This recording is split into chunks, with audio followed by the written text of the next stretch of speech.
Hi friends! Today we are going to do another read aloud. Today we're going to be reading Alexander and the Terrible, Horrible, No Good, Very Bad Day by Judith Viorst, illustrated by Cruz.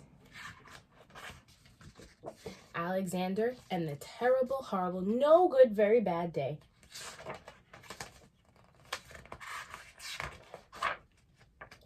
I went to sleep with gum in my mouth, and now there's gum in my hair, and when I got out of bed this morning, I tripped on the skateboard, and by mistake, I dropped my sweater in the sink while the water was running, and I could tell that it was going to be a terrible, horrible, no good, very bad day.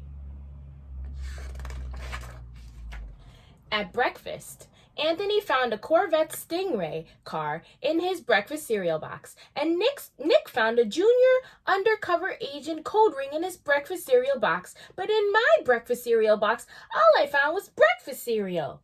I think I'll move to Australia.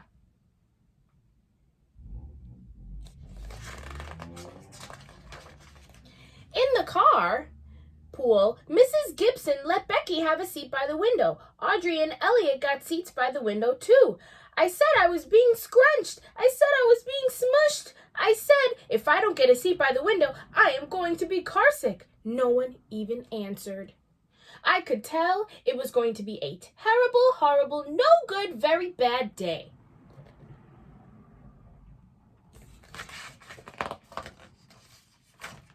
At school, Mrs. Dickens liked Paul's picture of the sailboat better than my picture of the invisible castle. At singing time, she said I sang too loud. At counting time, she said I left out 16. Who needs 16? I could tell it was going to be a terrible, horrible, no good, very bad day.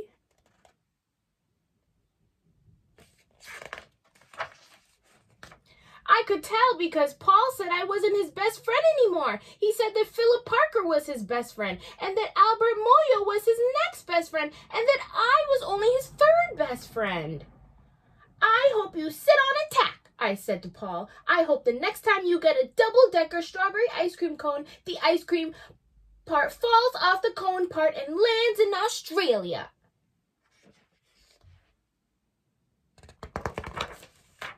There were 2 cupcakes in Philip Parker's lunch bag, and Albert got a Hershey bar with almonds, and Paul's mother gave him a piece of jelly roll that had little coconut sprinkles on the top.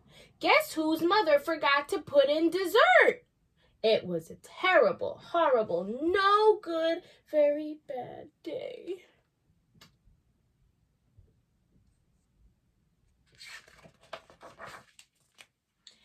That's what it was, because after school, my mom took us all to the dentist, and Dr. Fields found a cavity just in me. Come back next week and I'll fix it, said Dr. Fields. Next week, I said, I'm going to Australia.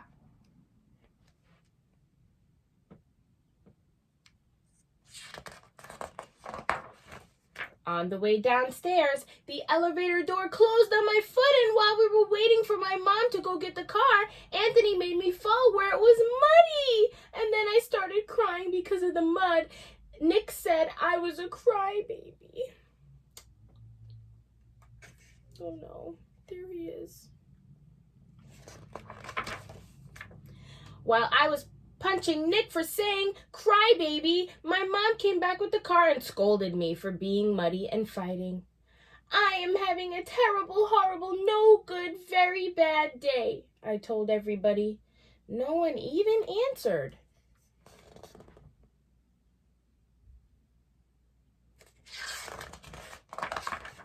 So then, we went to the shoe store to buy some sneakers. Anthony chose white ones with blue stripes. Nick chose red ones with white stripes. I chose blue ones with red stripes. But then the shoe man said, we're all sold out. They made me buy plain old white ones, but they can't make me wear them. When we picked up my dad at his office, he said I couldn't play with his copying machine, but I forgot. He also said to watch out for the books on his desk, and I was as careful as could be except for my elbow. He also said don't fool around with his phone, but I think I called Australia. My dad said please don't pick him up anymore. It was a terrible, horrible, no good, very bad day.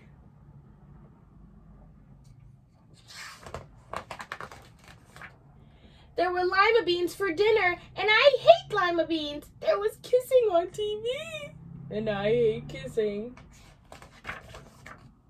My bath was too hot. I got soap in my eyes. My marble went down the drain, and I had to wear my railroad train pajamas. I hate my railroad train pajamas.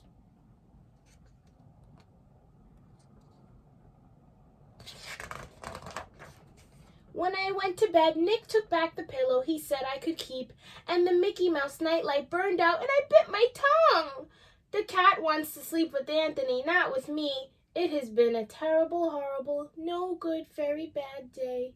My mom says some days are like that.